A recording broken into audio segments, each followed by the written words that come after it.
Your inner healer. Hi, guys. Hello. Hello, hello. All right.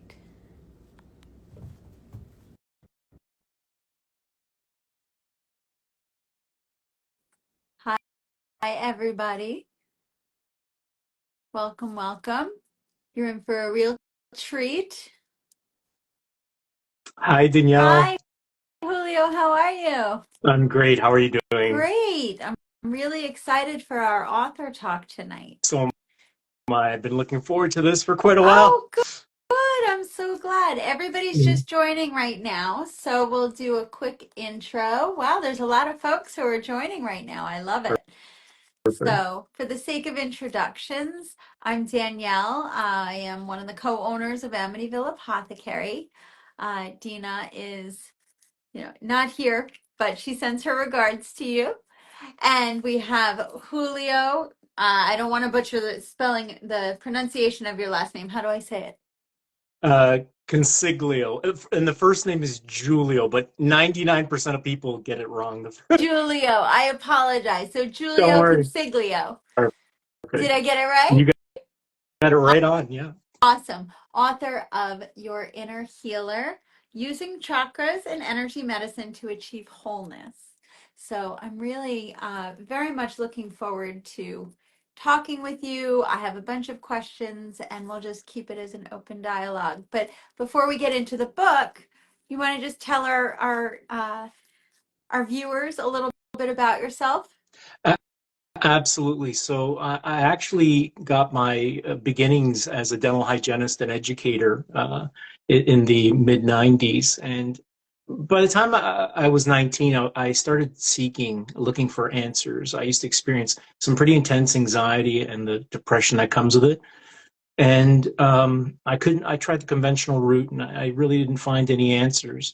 And it wasn't until I made a shift in consciousness after experiencing several wake-up calls that I found what I was looking for, and it was found in that dimension of inner stillness. Mm.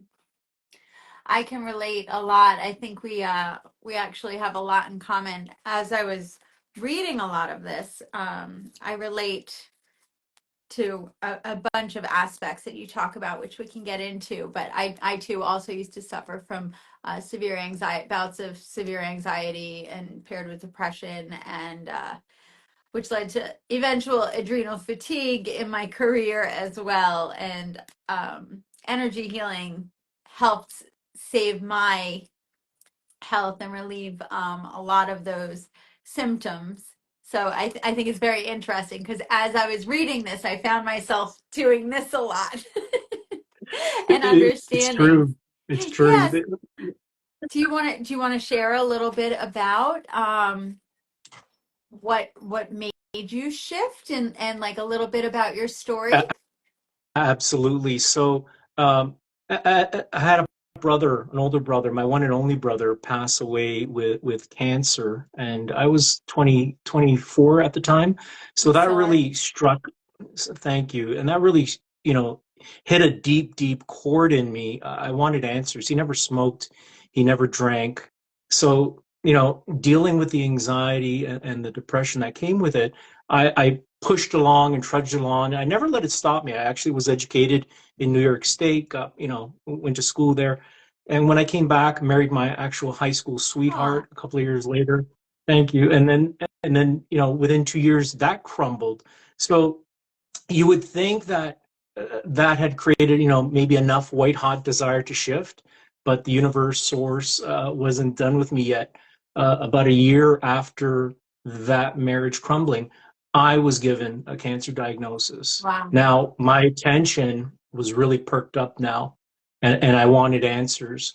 So I've been reading a book by all names, Dr. Daniel Amen, of all names, and I really didn't get past page 61 or 62, something like that. And there was a phrase along that book that went along the lines, when you allow negative thoughts to go unchallenged, that struck me. So on this particular day, November 7th, 2005, I had a patient cancel. And I did what I normally do. I jump in the car, drive a few blocks, and just sort of decompress. Patients come into the office, they're very stressed. So you're dealing with, there's a lot of energy, a lot of sort of fear in the environment. On this particular day, I had the book sitting on my passenger seat. And when I began to reflect on that phrase, not a male or not a female voice came up audibly through my chest and said, challenge your thoughts. And in that instant, the space between my eyebrows began to vibrate, and I'm going to say quite intensely. It wasn't painful or anything. And I remember distinctly turning my head, looking at a building, and experiencing profound clarity. And what that was the inner stillness coming to the forefront of my consciousness. And just to give you a bit of a backdrop, I remember even as a child working in my dad's hardware store. I grew up working like since the age of 8. Yeah. As I reflect, I always remember being in stillness, just not being fully aware of Mm. it. So I still had a patient to get back to. I go back to the office. I have this activated force that is now shutting down the negative energies that I'm enduring, since 19. Finish the patient. I'm driving home, and now it's a really bad rainstorm. I get home after about a 25, 30-minute drive, and I feel sort of coming into this surrendered space. And I jump on the couch and I literally uttered, just let me die. And in that instant, I popped out. And what that means is my awareness, my life force popped out. And when I came back, I was light as a feather. I knew exactly what had happened. And I remember What do experiencing, you mean by that? Did you knock out? Like you just went you I, like passed out? uh, in a sense, my life force left. You could describe it almost as like a near death. I describe it as ego death. When I came back, I remember all the heaviness that I had endured was now, when I related it to the lightness. I remember saying to my brother-in-law, I feel light as a feather, all that accumulated energy. And within weeks of that shift, that shift, I began to experience automatic writing, held my first talk on stillness before Christmas. And between that time, 30 days, 33 days, I experienced several mystical events, visions, and I wrote my first book over about a 10-day period, Challenge Your Thoughts. And that was just automatic writing coming through. Oh, And since then, I've that's gone on wild. to just continue. Yeah, wild. It was, Yeah. when I related to the amount, the intensity, to say I had a white hot desire to Mhm. shift, that's still an understatement, because I wanted to know how to make my life work. So that's it, sort of in a nutshell, of what sort of led up to this shift in awareness that ultimately led me to tap into the healing frequencies of inner stillness and the strength and vulnerability of the soul. Well, it's so interesting because while we share similar paths, our experiences are different. So I had a high pressure corporate job prior to us opening the apothecary, and I worked in New York City in ad sales, and it was very high pressure, high travel, high stress, and I was constantly in a state of anxiety paired with depression. I felt like I was never enough, and I didn't have enough energy, and I was just draining energy, and almost like I had, my soul was dead. Like I just was empty vessel. And I had adrenal fatigue, which led to, cloudiness, fogginess. And I was working for a startup at the time, and we had a massage therapist come in to give us back massages in like a conference room because it was so intense. And she had me sit down on the couch, and she laid her hands on me, and she utilized Reiki. That was my first experience of Reiki for the first time. And I felt that all of that cloudiness and heaviness and stress and anxiety just lift. And I Wow. said, and I said, what did you do? And she goes, well, I did Reiki. And I go, I need to know what this is. And therein began my Reiki journey. But what you're saying, it was almost like an instantaneous, like an event that led to your download. Because for me, I experienced it, but in a different fashion than you, which is really, that's why I said, wow. I mean, it's cool how everybody can have different experiences with similar results, leading to that enlightened path and journey, right? Absolutely. There's like, there's countless ways to make the shift or, for example, to really come into the present moment, which is really key in all of this. There's so many sort of supporting and ascending energies in the present moment that have gone unnoticed. So absolutely. Yeah, I Had honor your path. had you been exposed to any types of those healing, subtle energy healing modalities beforehand, or it was just a natural occurrence for you?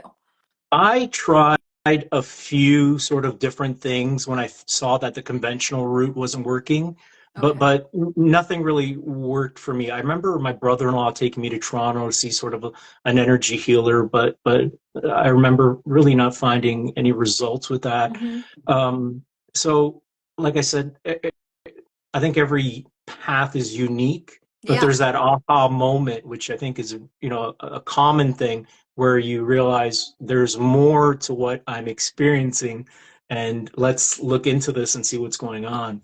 Yeah, you talk a lot about the subtle energies. So let's talk about like what is subtle energies, because you also, mindfulness plays a big part of that. And I had taken a whole series of mindfulness mindfulness based stress reduction classes and techniques, which you incorporate a lot into. But again, it sounds like yours was more organically discovered or realized rather than like the techniques I learned in a class. So I find this fascinating. Yeah, so coming into the dimension, the conscious awareness of inner stillness, that's basically formlessness. From one point of view, you could say it's nothingness, but in that nothingness, it's teeming with insights, inspiration, clarity, wisdom, healing energies. And I remember coming into, deep moments where I'd be in the silence. And anyone can really do this through meditation. You come into such a space of stillness that the subtle body, which merges or marries, our soul to the physical body, can be experienced as waves across the face and the torso. So that it was those early days, within the first 30 days or so, where I really became aware of the soul. I became conscious of the soul during a deep meditation where I had some insights come in, and then experiencing the subtle body. So there's way more to us, as to the thinking mind, and having the understanding that actually mind and body are very deeply connected. There is no separation. That's actually empowering because now we become conscious of the way we think, speak, emote, our awareness and our outlook on life. So, for anybody that's just joining, Julio and I are talking about his latest book, Your Inner Healer, which is wonderful. And You. as you're talking about that one one thing that really I loved how you said it, we are souls having a human experience. And I think that that's so important. So you want to elaborate a little bit on that, and then the various bodies, the mind, body, and soul connection. Absolutely. So I'm going to start by saying that there's perfection in actually forgetting who we are spiritually. So in order to really understand and appreciate who we are, the soul, through that direct experience of inner stillness, we have to forget or come into what I describe as sort of spiritual amnesia. So we all take on an identity, an egoic personality, and there's perfection in that. And there's nothing wrong with that. So in that forgetfulness, we forget the peace and clarity and strength and wisdom and even the abilities, sort of the psychic abilities that come with being spiritually aware and tuned into to the soul. So that's what happens. And the present moment, which is key, is what assists us to reconnect with stillness and reconnect with the soul and the subtle body that emanates from it. And when you're operating through that deep awareness of the present moment, so you're observing the past and present observing the past and future rather than identifying with it. Rather than identifying, you're now free. That's sort of the key to become unstuck. I remember saying, for several years, I just want to get unstuck. Right. And the key is becoming deeply aware of the present moment, where you can create space and now observe. And when you're observing, you're now in alignment with the soul. You're now in alignment with the greater or more expanded part of you.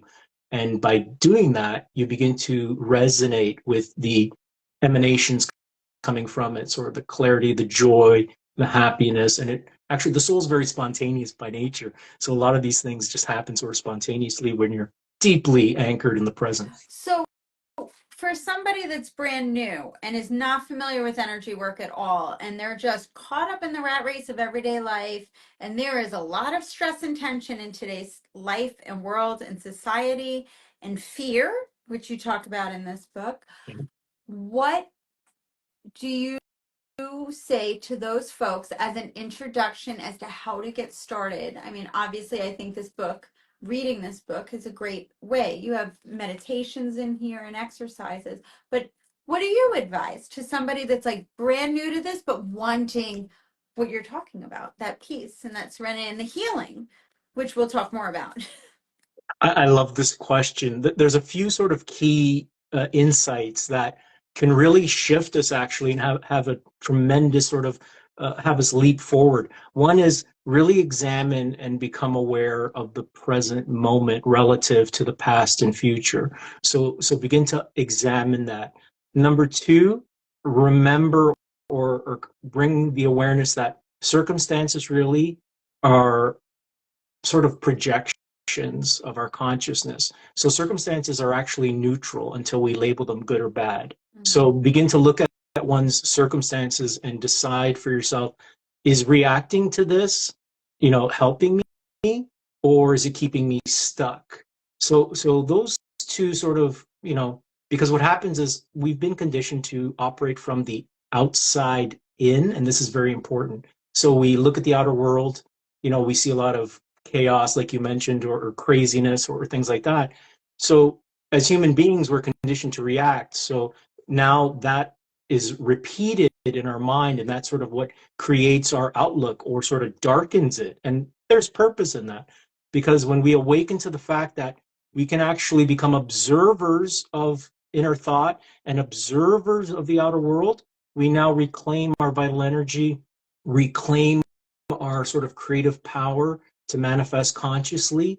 So begin to examine that and realize that we can actually observe what's happening out there. And a lot of people say, well, how? You begin by observing the automatic thoughts that are coming in that are fear based, that create anxiety, anything that is sort of, creates unease. Because what happens is, because we're so conditioned to absorb all these energies, it becomes sort of it can become sort of difficult. How do I determine, what's negative and what's not?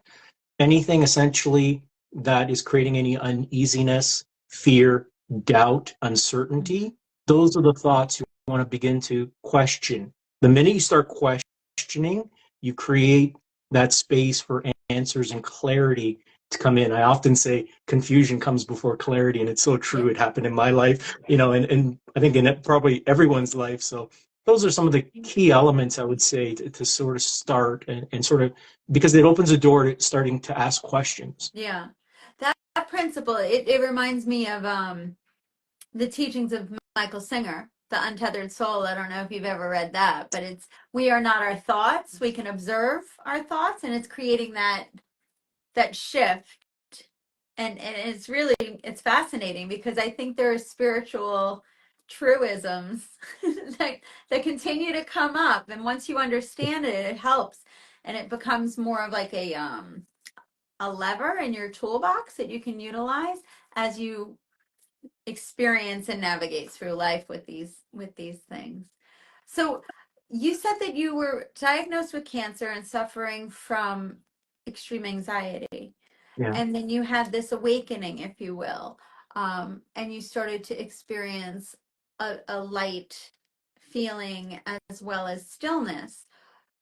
So what shifted for you then after that point? And like what were some practices that started incorporating into your life? I know you talk about nutrition and spending time, with physical exercise. Do you want to talk a little bit about some of those types of techniques that you teach?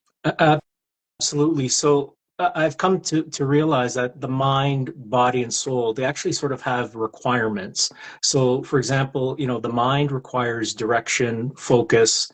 It requires, if we don't sort of harness it, consciously, that's when we become susceptible to the outer world. So the soul, with regards to the soul, the desire is to tap into stillness, inner peace. It helps create balance.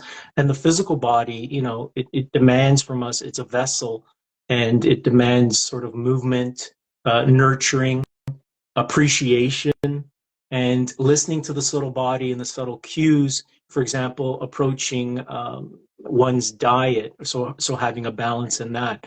Because I have found, for example, with gluttony, for example, it's a very sort of voracious energy, and much like the ego, it's just a facet of the ego. It really doesn't really get fulfilled, So becoming consciously aware of what the body requires, listening to the cues, sort of the feelings. Yeah. It's one thing if we've expended a lot of energy in a day and you get that craving for a burger, you really won't feel much resistance because you expended so much energy. But the consistent sort of unconscious, and it's usually fueled by the emotions of an imbalanced diet, that's when we sort of get sort of symptoms and feelings that we're feeling out of balance. It's come to the point now, because I love to integrate fasting. And if I even fall off a day or two, I feel it Right. energetically. And I'm very aware, very clear through stillness that I'm being guided, come back into balance. That's very interesting. I mean, it's so funny because I definitely am guilty of that when I would be so stressed and really not taking good care of my health. I would go for what I would say like comfort food, and I would like eat ice cream or like eat something really that I knew was like gluttonous and not good for me. Or like actually I'm in recovery, so I would like just drink wine and like just to because I was out of balance. And I think it's important. You mentioned dis-ease. When your body is in dis-ease, those are actually your body's way of giving clues that there are things that are out of balance. So you have to like zone in and pay attention. What's happening? What is your body trying to tell you? What is out of balance, and how can I bring that back into consciousness, if you will? Right? Am I getting it correctly based on how you teach it? So I love everything you added there because it's by asking those questions again we start creating sort of this atmosphere for answers. Answers always come. It's always in sort of in divine timing. Sometimes it doesn't happen when we want it to, but you begin asking those deeper questions. The answers will surface when we're ready to receive them. So absolutely, you nailed that. Yeah. Cool. What are some of the basic like meditations or practices that are like the easiest things that people can start incorporating into their life? Ooh, I love this. So, one of the basic sort of meditations that one can begin to become aware of is the meditation on stillness, because that's actually the most transformative that I've come to experience meditation. And it's taking 10 or 15 minutes a day, even once or twice a week, just to sort of get acquainted with it and just turning everything off, turning the cell phones off, TV, find a quiet space and just bring your awareness to the present moment, acknowledge the present moment, and just sort of follow your breaths. And that's sort of the key to mastery. Mastery is sort of living moment by moment, breath by breath. So that has a great way of sort of slowing everything down, releasing the tension. A lot of times when you get into that space, you actually become more aware where there's Yeah. tension, so you'll consciously drop your shoulders. It's very energy shifting.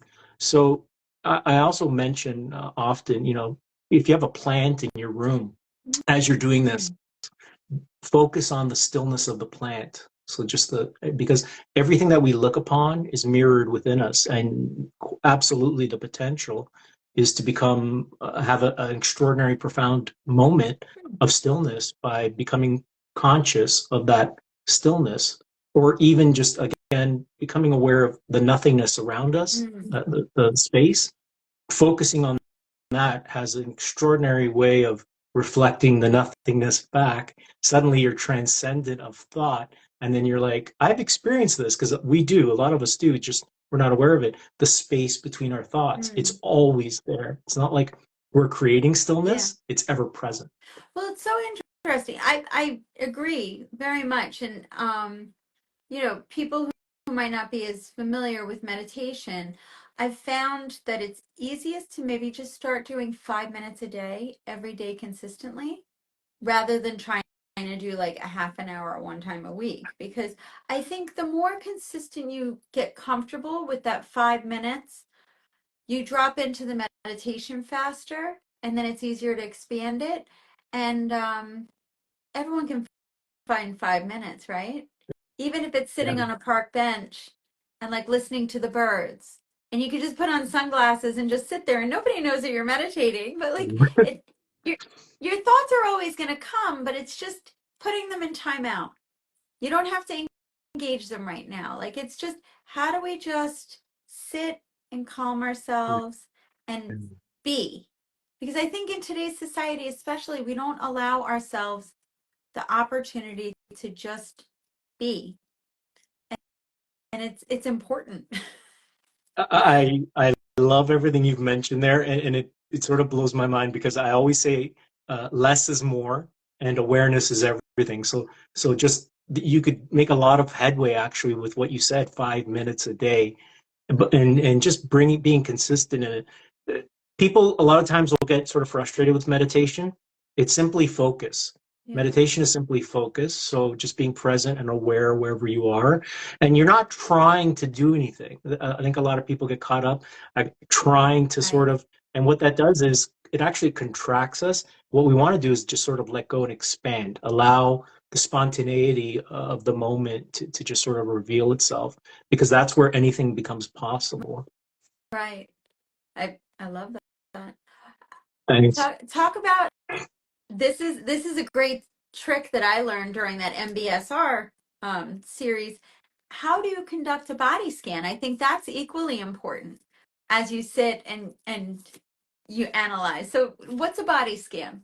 I, I love this. So a body scan accomplishes a few things too. A body scan is just simply bringing your awareness to the various parts of, for example, like your head, your neck, your shoulders, and bringing your awareness down throughout your body.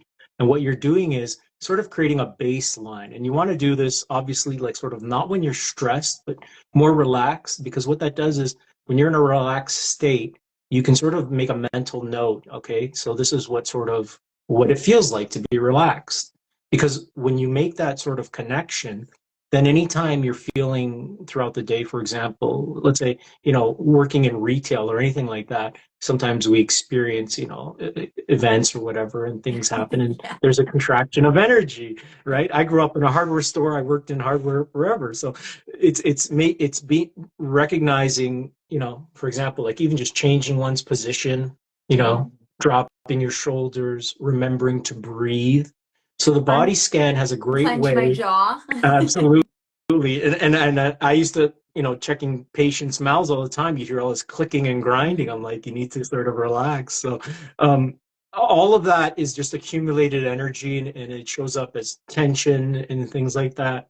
Having that, doing the body scan is what sort of deepens the mind body connection and makes you more open to receiving that divine wisdom or guidance that's always actually coming to us and through us through the subtle body, which is powered by the soul. So yeah, I'm glad you mentioned that, because doing body scans is a great way to sort of really cultivate mindfulness and self-awareness.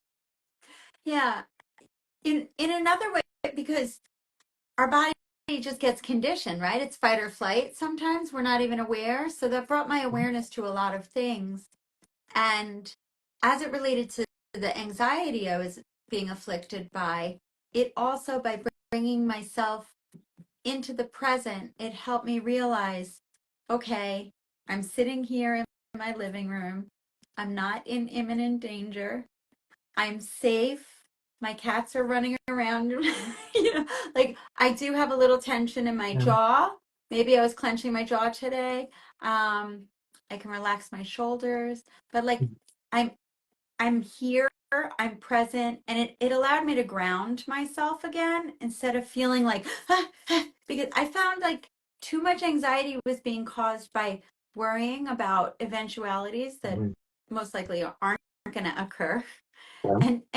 And then the depression was caused by too much rumination over the past that I couldn't change anyway. So like bringing myself back into the here and the now, it became such a valuable, this body scan and all of these techniques that you're talking about and teaching people how to do and using breathing and meditation. It brings you back to the present, which is the only time that we have is right now. That's the only thing within our control. I couldn't have said that better myself. And I love how you added, the I am safe, which is a really powerful affirmation that roots us not only in our beingness, but anchors us into the root chakra. The root chakra, affirmations like I am safe, I am well provided for, I am anchored in the present moment. Mm-hmm. Those when we cultivate that, starting at the base, at the root chakra, that creates that foundation where we can actually become, I want to say unshakable, Mm-hmm. but you actually become flexible. So, when a tree is sort of really rigid, it breaks when there's wind, really strong winds. But when you're flexible, when the storms come, you're able to sort of be resilient amongst them. So Mm-hmm. that's what this is about, creating a sort of an atmosphere of positive momentum preemptively. And I'll be the first one to say it is I didn't even know what that was, Right. 15, 20 years ago. Yeah. But doing it preemptively, you cultivate this inner strength and this resiliency and this clarity that makes actually navigating life a lot easier. Doesn't mean there won't be challenges. Right. Life is challenging no matter what. Regardless, it's being able to navigate it more confidently and fearlessly. That's the I key. love that. I love that. Now, as Reiki master and energy worker, I am always the first to say, always consult with your doctor if you're having physical, like always trust your doctor and that relationship that you have about all things medical. However, these techniques and practices are so complementary on top of and paired with, and I wish we did more of it. I'm glad that the trends are happening to incorporate these types of techniques on top of Western medicine. So talk about the benefits of how this has helped you. You said cancer diagnosis, that's very serious, beyond the anxiety, which is very serious and debilitating too. But I mean, how have all of these practices helped you in your experience? Essentially, I shifted from a version that was of myself that was suffering and that was, from one point of view, you could say vulnerable, to an awareness of the soul and being that, so embodying it, to a version of myself that is invulnerable. And what that means is I'm not moved by negative emotion, I'm not moved by the outer world. I live moment by moment, and it's a reflection of faith and trust that is so cultivated. Mm, You could almost say it's the faith of source in that sense. You have a will. You recognize your will is one with sources, and what that means is fear. I've revoked its hold over me, and mm, because fear, it wants to hijack us. It yep. wants to sort of sabotage us. So in doing that, I not only honor who I truly am, but I'm able to navigate life in a very more empowered way, Yeah. operating through inner stillness. It's a complete shift. It's also, I read Course in Miracles shortly after my shift, and they say it's essentially a reversal in thought system. Yes, it is, but it's actually a complete transcendence of our human conditioning. And it's not that you forget who you are as a human being. You now have placed the thinking mind in its rightful place. So it's not dominating one's consciousness. So 99% of the time, you're in stillness. You use the thinking mind when you need to remember to floss, brush, do things throughout the day. It has its place, absolutely nothing wrong with it. So it's a great shift. And you're embodying the vitality of spirit. So, energy is sort of boundless. You don't experience exhaustion anymore. Right. This is wild, but so I made the shift in 2005. I probably haven't gotten maybe more than 3 or 4 hours sleep in like 19 years, and I'm not tired. And Whoa. so I'm operating through a very sort of high frequency energy, and so there's no expenditure of vital energy. So yeah, so that's sort of a glimpse. And for the first few months, not that there was a resistance in me, but I was like, it'd be nice to get 6 or 7 hours. I just don't need it. So total acceptance of it. It's more than all is more than well. I think when you're not riddled with fear and you have this type of shift that you're talking about, your body is much more resilient and empowered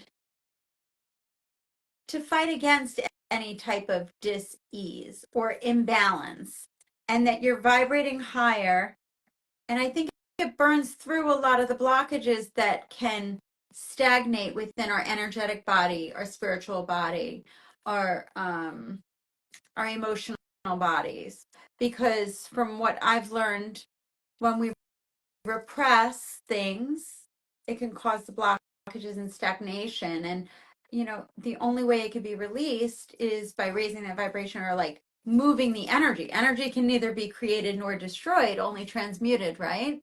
So Absolutely. if it's not being addressed, it just stays stagnant there. So if people are repressing their feelings, that tends to manifest as discomfort within your digestive system, or excess weight around your abdomen, or complications, or like if you're not speaking your truth and there's a blockage in your throat chakra, you're going to feel that tightness and it's going to be very uncomfortable for you. You want to talk a little bit about what is a chakra, and what they are and what they're in charge of, and elaborate on the theme I was talking about? I love that you brought this up. The one thing that's important to mention, and I'm just going to backtrack, is I mentioned observing automatic negative thought. It's important for me to mention that you're never really, if you're anchored in the present moment and you're observing negative thoughts, so you're not reacting to it, you're not suppressing anything. You're bringing awareness to it. Our inner being, which reflects inner stillness, is more than capable of dissolving negativity, because it is unconditional love, and unconditional love consumes the firepower of unconditional love, consumes anything unlike it. That's So when you have beautiful. that, thank you. When you have that awareness, you realize that because our programming is to react, and we think, but also to, by, for example, expressing that anger or expressing those emotions, we think we're getting rid of it, but what we're doing is actually just perpetuating it. So the Mm. chakras are energy wheels, and they are found within the subtle body. And what they do is they pull in universal energy. And when they're operating optimally, this is important to mention, our chakras have a consciousness of their own. Mm. Just as we are expressing ourselves through source, our chakras are expressing themselves through us. And they actually have a desire to express their full potential through us. Mm. So with the root chakra, for example, groundedness, stability, mental sort of being steadfast, moving upwards, the sacral chakra, playfulness, sensuality, going with the flow, that's what it represents. And moving up, for example, the solar plexus chakra, it's basically our will, and our will to manifest and make things happen. It's where we actually integrate the ego and use it consciously. So now we're using it. And then the heart chakra, which connects the upper and lower chakras. So our chakras have a very important function, and becoming aware and having an understanding of what they do, it is what can really catapult us towards greater health, greater understanding. Because what happens is, when we feel stuck or we get blocked, what's actually happening is, depending on whatever fear is being entertained, a particular chakra is being affected. Yeah. And what happens is, you can actually sort of block them and actually even have them going backwards. And then you wonder why some people, when someone, for example, is expressing a concern and they say, I took this route and I did this, and you could wonder, why'd you do that? Sort of contrary to what you should have done. And that's what happens. So when we're really sort of boggled down and the chakras are being impacted instead of, flowing and impacting our environment, that's what happens. So we get these blockages, and every chakra, based on location, represents certain areas of the physical body. So having a deeper understanding of the chakras, how they harness universal energy, and how they actually have a desire to express, especially, I can't say enough about the third eye. The third eye, that opens the door to everything. And that, the master commanding center, that's what silences the thinking mind. And, becoming aware of it, we talked briefly about meditation, spending a few minutes a day and bringing your awareness, because I always say we're so powerful as creative beings. What we become aware of is what we give life to. So bringing an awareness to the third eye and realize it has potential to really have some life-changing potential within us. Now you shift from potential to possibility, and once we get into that, I love that, because now anything becomes possible. So that's what the chakras sort of serve, and they're there to help us and guide us. The wisdom expressing through them is extraordinary, to say the least. Yeah. Yeah. Definitely. I think you explained that beautifully, and you do cover that in your book. So for anybody that's listening to this, don't be overwhelmed, because it's very approachable and easy to understand in the way that it's outlined in this book. I think it's great. I like that there's affirmations here that you incorporated as well. Talk about I am and the power of I am, because I think that that's really an important lesson that you share. Thank you. So when we're setting affirmations, you want to start them with the I am, because the I am is what ignites sort of our will. And when we affirm I am and what follows, what we're doing is we're saying it's done now. We're not waiting for a future moment. So, for example, if one has been feeling stuck and feels stuck, you don't even have to necessarily get to the point where why you're feeling stuck. You start affirming or meeting it with the I am already moving forward. I am already moving forward. And you want to get to a space where you're cultivating this. You're operating not just through belief. So I don't believe I'm unstuck. You want to practice it. Everything takes momentum. It's momentum. So if a lot of negative momentum has been built up, it's going to take a little bit of momentum to sort of make the shift. But affirming and getting to the point where you're not just believing it, you're knowing it. Right. You're knowing. So you say, I am unstuck. I'm already moving forward. What that does is shifts you energetically. And when you do that, it happens now. It happens now. And we need to really understand that.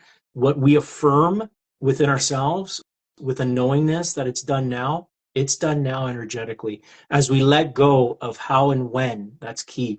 Let go of how and when it'll actually manifest. That's where that faith and trust comes into play. Yeah. And people, I think it's important I mention this. People ask me, how do you cultivate faith and faith or trust like that? And I say, reflect briefly on a few past moments or a time where things seem like very sticky and it didn't seem a way out, and yet a way was made.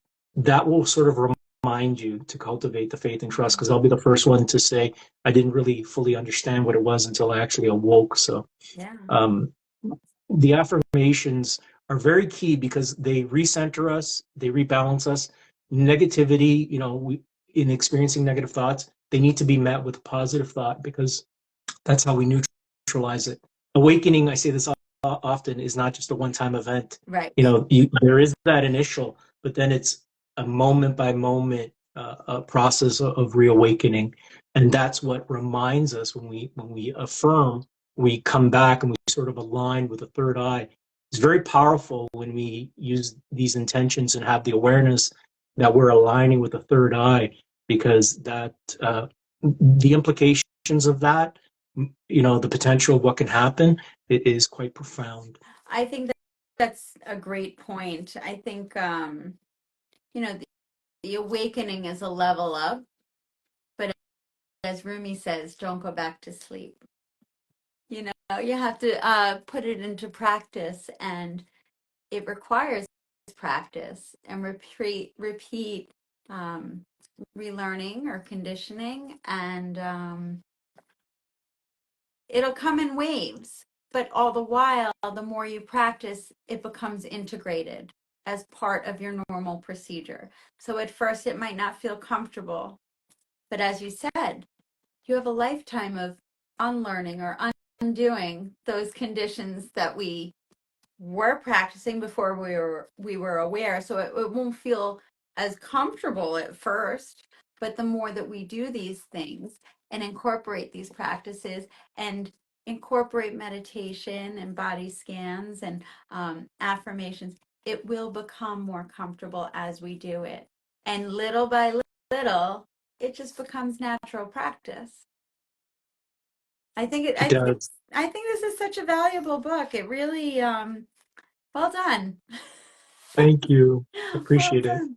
So, okay, what else would you like to tell people as we have 14 minutes left? And folks that are watching, if any of you have questions that you want to ask, please feel free to write those in the comments, even though I might have some trouble reading it. I could ask Julio to read it. No problem. Yeah. So, so I think it's important to mention, I'd mentioned earlier that awareness is everything. Mm-hmm. And when we become aware of a concept, it becomes the potential to become a tangible experience. So it's important that for those that are seeking to understand themselves, from a different perspective, know that there is a level of awareness that you can embody where extraordinary health is possible. And it's a state of awareness that has transcended the fear of dis-ease. Mm-hmm. So you understand the mind body connection, you understand what fear is relative to your true self, the authentic self. And so you're not moved by negativity or fear, and you're not moved by circumstances. It's a reclaiming of one's power and one's awareness, because as human beings, we come into this and we forget a lot of who we are. And what this is just remembering. There's nothing I can offer anyone except pointers. I can't give you enlightenment. That's already within you. There's already within each and every one of us a 5D enlightened spiritual being, a master meditator, and it's found through inner stillness. Mm-hmm. And it has the potential to transform our lives, elevate our relationships. It's the key to living masterfully and consciously. And a lot of us have dreams, or what happens is over time we sort of lose sight of them. Mm-hmm. Life happens. So what this does is it reignites a passion and a desire to see those come to pass. Because I often say, translated, the word desire means from the Father. So our desires are actually inspired by the highest self. That's Now cool. it's up to us. Yeah, so it's up to us to recognize them, follow our passions, and then take the necessary action, listen to the intuitive guidance to marry, that ideal, that dream, that vision for ourselves to see it come to fruition. Coming Mm. Remembering that like all things are possible, especially through that awareness of inner stillness. You're now operating from greater certainty. So you're not operating through the doubt, because what happens is with a lot of people, when we start manifesting, a couple of things happen. We start forgetting, the spontaneity of the soul. So we get into this waiting, the Yeah. waiting. I'm waiting for this to manifest. Waiting only perpetuates waiting. So there's a few key things to remember, and remembering that there's so much more to us. We need to, wholeness is remembering the spiritual and integrating it with, the physical, with the humanness. That's sort of the definition of wholeness, is the awareness that's integrated, the awareness of who we are beyond the thinking mind, Mm-hmm. and then integrating the two. It's not for a second will I say one is greater than the other. The question always comes down to what's serving us and what's no longer serving us. So if fear and anxiety or worry, a lot of us, especially with what's been going on the last couple of years, there's uncertainty. So we can shift back to the certainty of our inner being and, consciously think, speak, vibrate, take the action of what we desire in our lives while we reclaim our power. So not allow the outside world to dictate what will Right. be for us. So that's what I think I want to remind everyone, because the potential within all of us is absolutely incredible. I think it's so beautiful. One of my early mentors um, was a shaman. She was trained under shamans, and I used to be very fear based during that period of anxiety in corporate America, and she would constantly remind me, faith over fear, faith over fear, and I didn't always get it because that's like a big concept, but I live it now. I mean, sure, I still get afraid and nervous about certain things at times, but then that conscious, like, okay, let's reposition this. Um, it, Faith is enormously powerful, and we always have control over like what our reaction's going to be, right? So, Absolutely. I love what you mentioned there about faith. If we can just redirect it, so the faith and trust for many of us as human beings has been put into fear and the unknown. yeah. Redirect it inward, to stillness and to our inner being, and because what that does is cultivates trust in ourselves, trust in life, trust in source. So it's all that is a misdirection. So I'm very happy that you mentioned that. Ah, Yeah. good. Well, this is such a gem, guys. We have this in stock at the shop, and it's for sale on our website and also in the store. And we did send you some book plates that we're going to ask you to sign so that they can be included in here, so people can get signed copies of it. But I'm really excited to put these meditations into practice.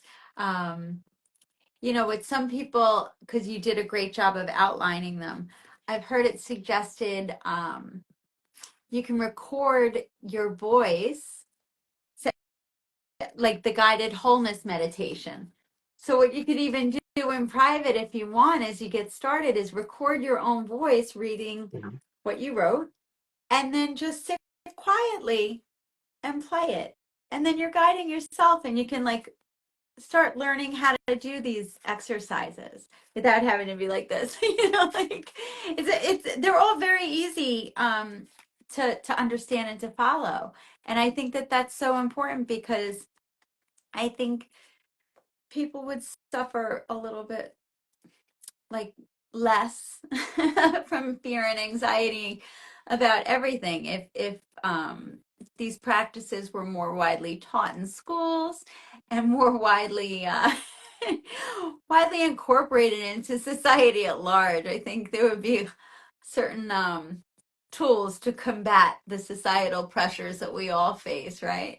I love that you mentioned this, because I think we're heading in this direction. We're getting to a place where um, these concepts and these spiritual ideas and just the greater reality of who we are cannot. It's sort of the elephant in the room, and we can't sort of ignore it much longer, because what happens is, if we're operating through fear, we're just accumulating that energy. And we experience wake up calls. We're never punished. I say this often, it's very important. We're never punished, but what we're always operating with is just cause and effect. All of life is a mirror. So things could be going extraordinarily well, but if someone is operating through sort of a clouded outlook, they're going to miss seeing it. Because gratitude, I find, if we really want to shift ourselves and do it very Yeah. quickly, shifting into gratitude is an extraordinary and powerful way to really shift our outlook. So yeah. Absolutely. So there's some comments here. Let's see. Faith over fear was my affirmation card this morning.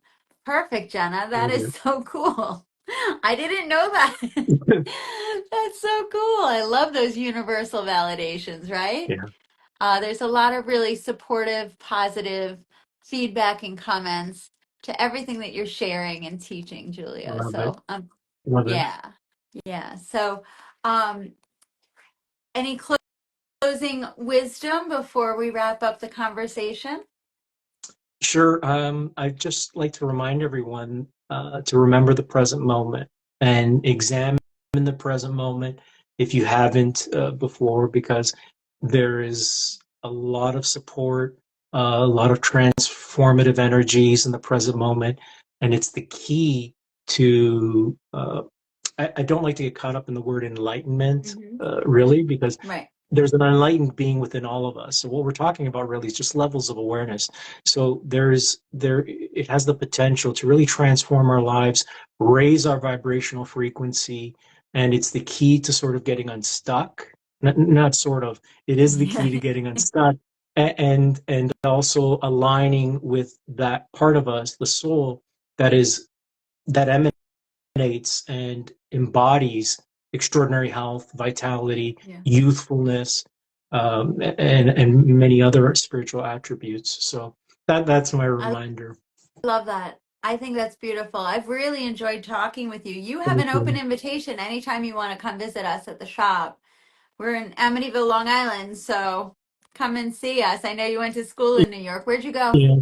I went to Hudson Valley for dental hygiene, Oh, and I just wanted to say you are so kind and gracious. I really appreciate it. I started following the store about 7, 8 months ago. I think it's like the coolest bookstore ever. So yeah, I will. I'd love to make it out there I someday. would love that. And I'm sure Thank our you. guests at the shop would love that too. So, guys, I encourage you to get your inner healer.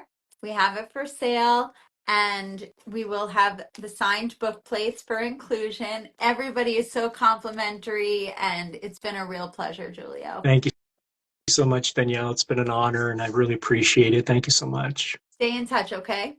I will. All I right. promise. You take good You care. too. Good night, everyone. Good night, everyone. Thanks.